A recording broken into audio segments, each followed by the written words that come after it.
So the way we'll set up this call is just I want to hear, where you started, when you joined the program, what was going on, what actually incited you to reach out to a random stranger on the internet to save your marriage. Then where are you at now? What are all the wins going on, the transformation? And then we can identify the clear things you did along the way that got you there. All right. Cool. I probably won't remember all those, but I can start with kind of what got me here in I'll the first place. help you. Yeah, yeah. Let's start there.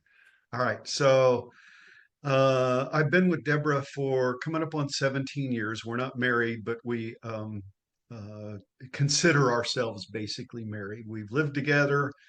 Um, about 9 years ago, my mother, who lived in a condo right down the street from Deborah, where I lived at the time, lost my dad unexpectedly, and I ended up moving in with her. So we're like a mile apart. It's almost like a big yard. I mean, I can be there in like 90 seconds, kind of thing. Mhm. So, so couple of we've had sometimes a tumultuous relationship. Um, I can share stuff about her, but I'm quick to say that she's not the problem. I just need to learn to deal with issues that she has, emotional issues that she has. So we've had our ups and downs. Then in about, maybe it was September-ish, 23, we had a major fight. Um, and I'm going to hold myself responsible for that. We did a quick breakup. It's the first time we'd really broken up in all those years. We did. By the next morning, I realized I'd made a mistake and began the process to try to patch it up. It was hard, and we considered ourselves still together, but basically estranged. We went through all that stuff, and um, and I knew I needed to improve. I knew I needed to find a way to build a more positive relationship. Yeah. Stumbled upon your group,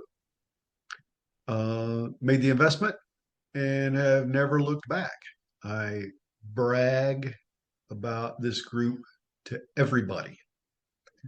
And you know who one of your biggest fans is? Oh, who? Deborah. Mm.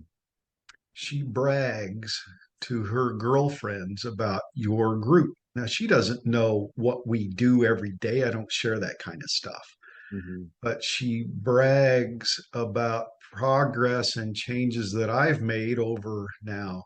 I don't know, what is it, 16 months, 17, 18 months.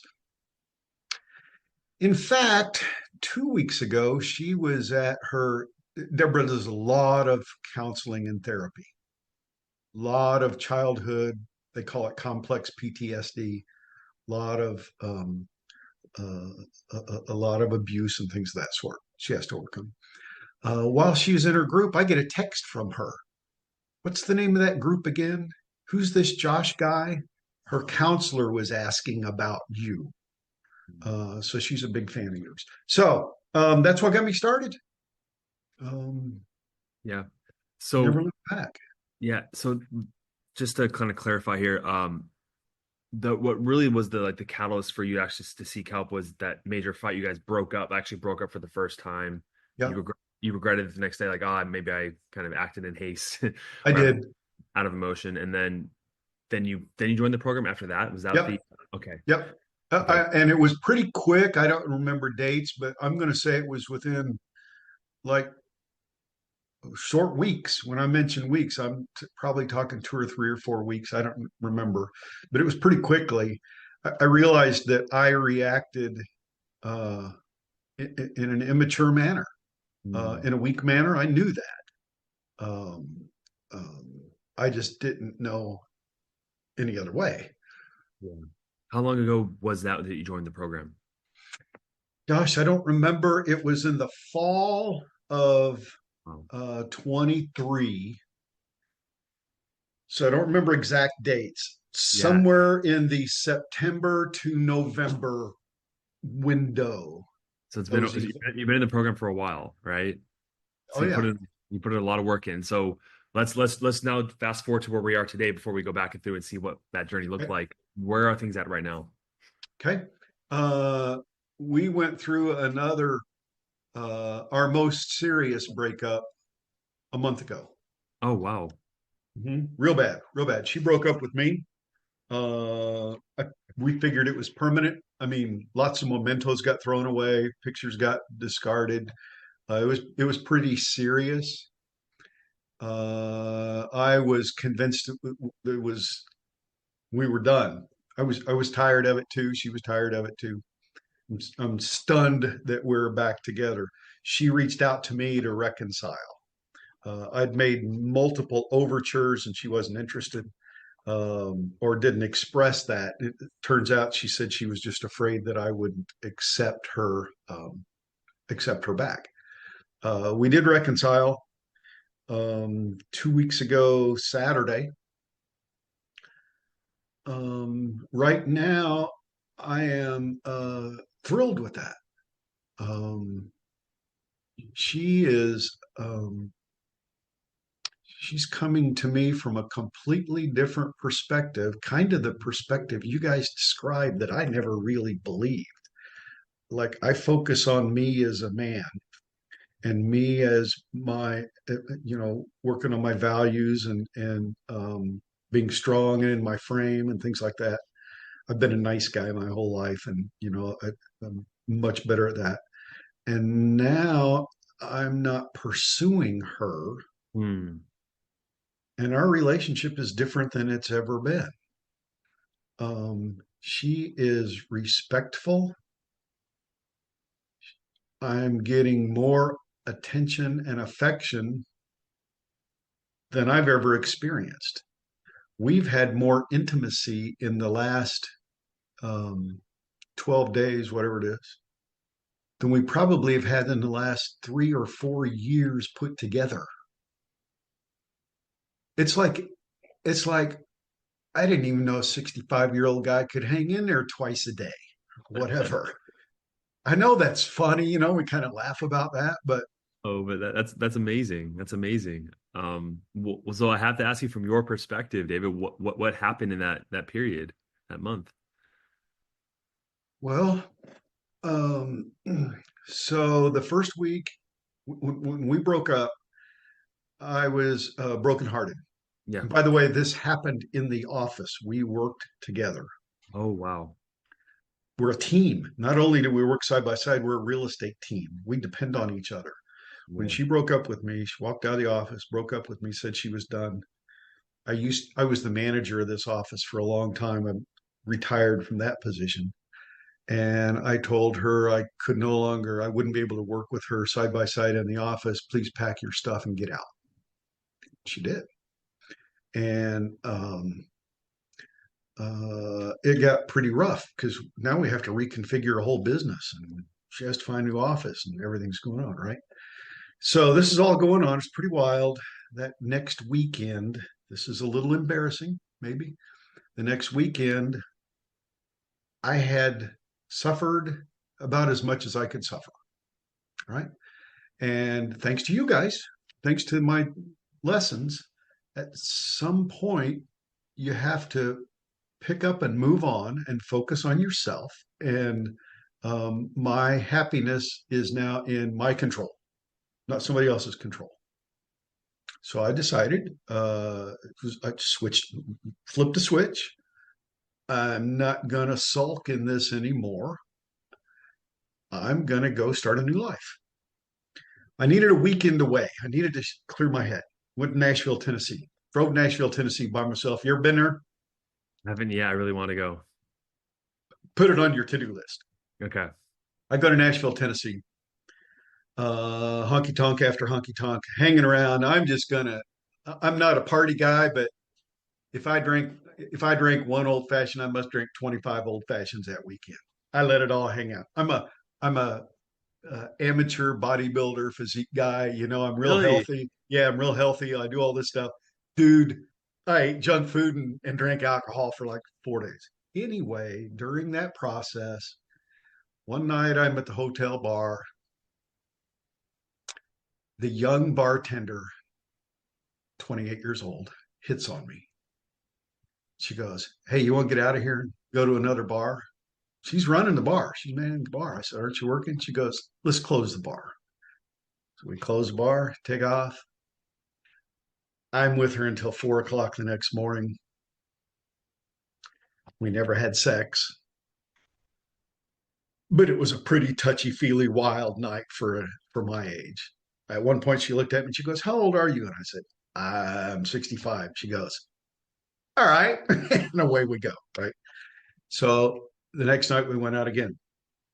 And you're wondering why I'm telling you that. It's going to lead up to what's going on today. The next weekend, I'm going to go down to another little place that I like to get away from, a little quiet fishing town, and I'm just going to hang out, play some harmonica and stuff.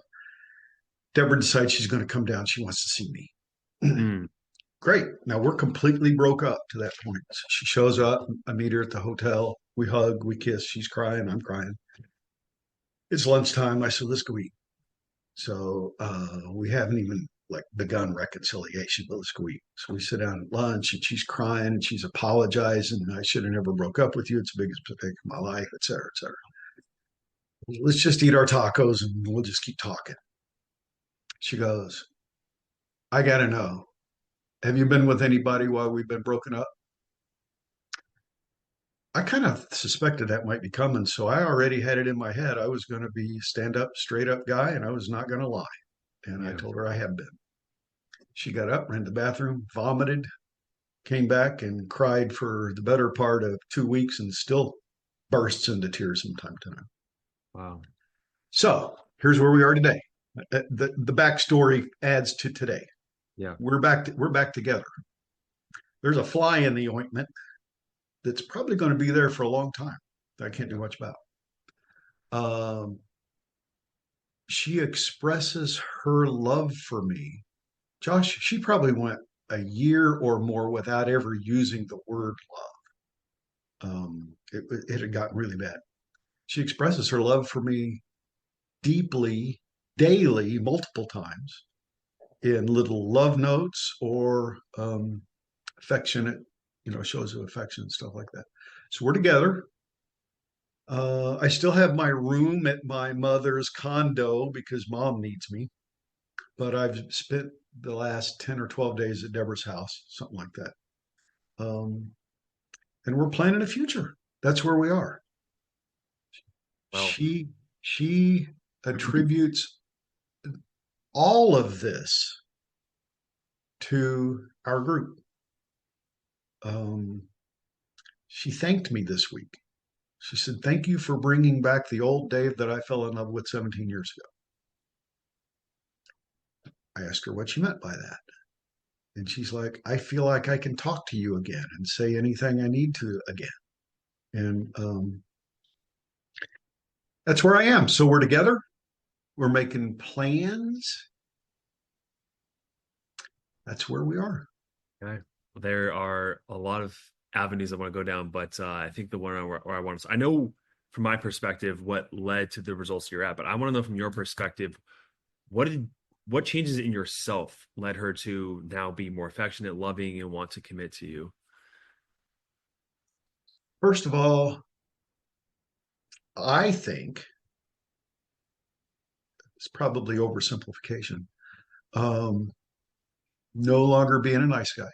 Mm, Um, um, Showing her a safe zone. Um, I've used words with her before recently and told her that um, I told you she's got some psychological issues. And I said, "I want you to know that you can unload that. You can unpack that in any way you want, any way you need to communicate. And my intent is to be your rock that you can crash into because I know you need to do that. And it's a judgment-free zone." I think she feels like she can now say whatever's on her mind in a respectful way. I do expect that. Um, and I think she sees me as having the strength to pick up and move on without her if she's going to play those games. She says she is stunned. She repeats over and over, I can't believe you hooked up with somebody a week after we broke up. Um, it kind of validated me. I'll be honest with you. It kind of made me feel like, you know what, I am okay. I'll be all right. So I think she feels that, I think she senses that I'm stronger than she thought I was. Yeah. Yep. I think she senses that I'm not afraid anymore. If she Yeah. came to me today, if she got mad today and broke up with me today, um, yeah, I'd be disappointed. I'd be sad. I'd be hurt.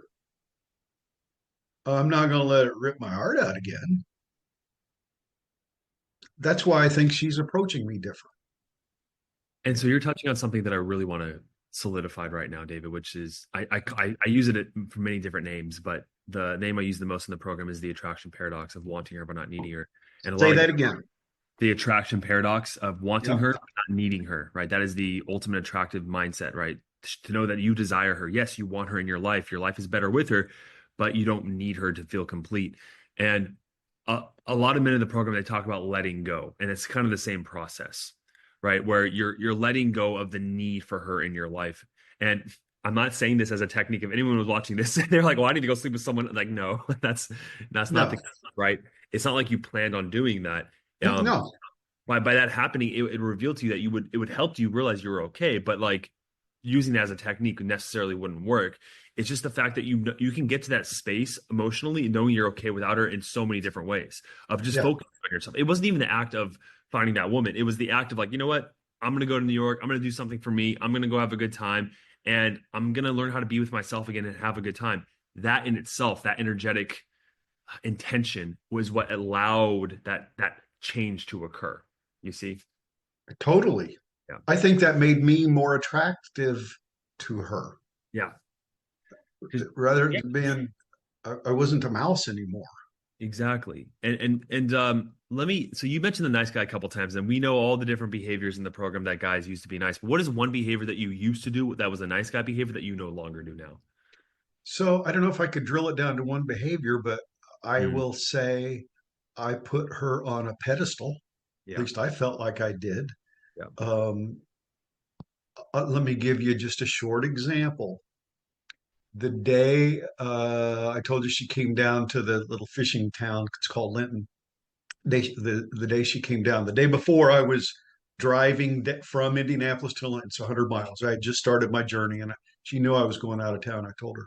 She called me, and she was upset. It was Valentine's Day. She was upset. Or maybe it was the day after Valentine's Day. She was upset. I thought you'd want to see me today. First of all, we're broke up. I've made plans. I'm going out of town. And she said, have you already left yet? She wanted me to turn around and drive back. And the old me would have.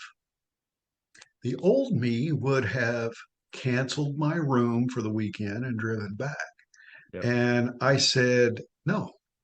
No, I said, I'm on my way and I'm going to go to Linton. I said, now, if you want to pack up and drive to Linton to come and see me, you're welcome to. I didn't do that it wasn't an arrogance thing at all. It was, I'd like to see you, but I've made plans and I'm going to do those plans. I'm going to share something else with you. I used to love taking dance lessons, ballroom Nice. dancing. Deborah and I did it together for a while. We used to fight on the dance floor because she needed to be the lead, and she goes into her masculine a lot. She's in her masculine. So it didn't work. Well, during that short period of time we were broken up, I re-signed up for dance lessons, which aren't cheap. And as soon as we got back together, that's one of the first things I told her. I said, I want you to understand that I'm signed up for dance lessons and I'm not backing out of that. I'm going to give you one you're going to laugh at. All right. For all the years we were together, Deborah would not kiss me if I had any hint of facial hair. Really? Uh huh. I got a little now, right? I don't have a lot of facial hair, but while we were broken up, I was like, I got nobody else to impress. I'm going to grow this. So uh, when we hooked up, that's the first thing she said.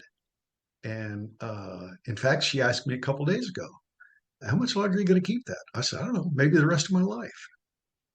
The old me, Josh, would have shaved. Yep. She used to, if I didn't shave for like 2 days, uh, before she'd move in for a kiss, she'd go like this, you know. The ultimate It's, form of a test, right? so Yeah. you ask the nice guy stuff, that's nice guy stuff. And Yeah. I want to be considerate. I will be considerate. I think that's reasonable, but that's what I want to do. I always identify there's like it doesn't happen all the time, or I don't always identify it on the call, but most times when a guy before he hit their wife or girlfriend or whatever comes back into their life fully, they give like a one final test. And I think her telling you to come back when you were driving away was like that was like a pivotal moment for you. Pivotal. And that because your old self would have been like, well, if I don't come back, maybe she'll pull away and then she won't want to be Yeah. with me and then she'll get upset. But how are you able to make that shift within yourself to make that change? I'm not going to tell you it happened overnight, and it's not easy. And in fact, the breakup might have helped me with that because it's like getting a shot. Mm, It's the fear of the shot that is worse than the shot, and the fear of the breakup, the fear of, I had a lot of fear. Um, Gosh, I'm 65 years old. Am I ever going to find anybody again? I don't want to live alone, all that stuff. yeah. Um, then it happened. And after several days of what I would call mourning, I was mourning the loss of relationship, mourning the loss of my business relationship. It's a big deal. There's a lot going on. I'm in a large company. I've been here for a long time. I'm very well known. This became very public. It was a very public, ugly breakup, right? I'm not afraid of that anymore. Um, was it? I guess the drive, driving down when she wanted me to turn around and come back. That was probably, if there was one pivotal moment, that was probably it. Yeah. But what got me here today was eventually coming to the reality in a short period of time, I'm going to be okay. I'm a big believer in let go. You probably saw some of the posts I was doing from Let Go, the Let Go Now book. I love that. Several similar books out there. I just believe in the power of now. I believe that I can't let somebody else control my future, no matter how much I love them. Love's not it, man. It's respect and stuff. I credit this group. If your group fell apart tomorrow, discontinued, it will have changed my life forever. Man. I don't know how to ask any more questions after that statement. I guess the last question I'd like to ask guys actually is if you can go back right before you joined the program and get in a time machine, you just give yourself a piece of advice that he needed to hear in that moment to get to where you are now, what would you tell him? Um, get serious about. I would go back to the old me and I would say, get serious about um, interpersonal communications with your spouse. Um,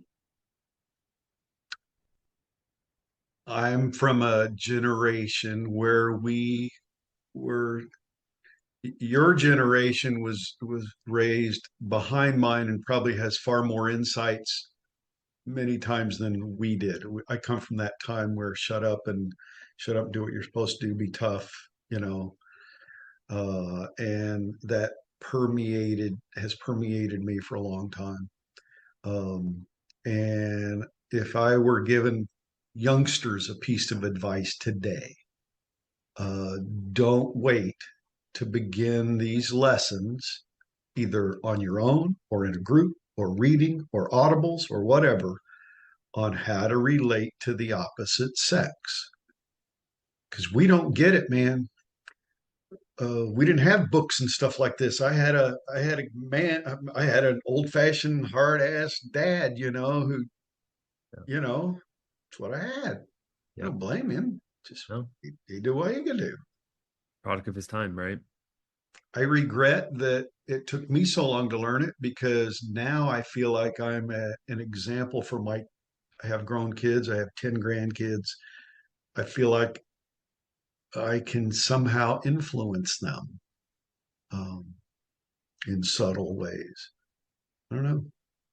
I don't know if I answered that straight on for you. Oh, it's beautiful. It's a great answer. Um, thank you so much, Dave.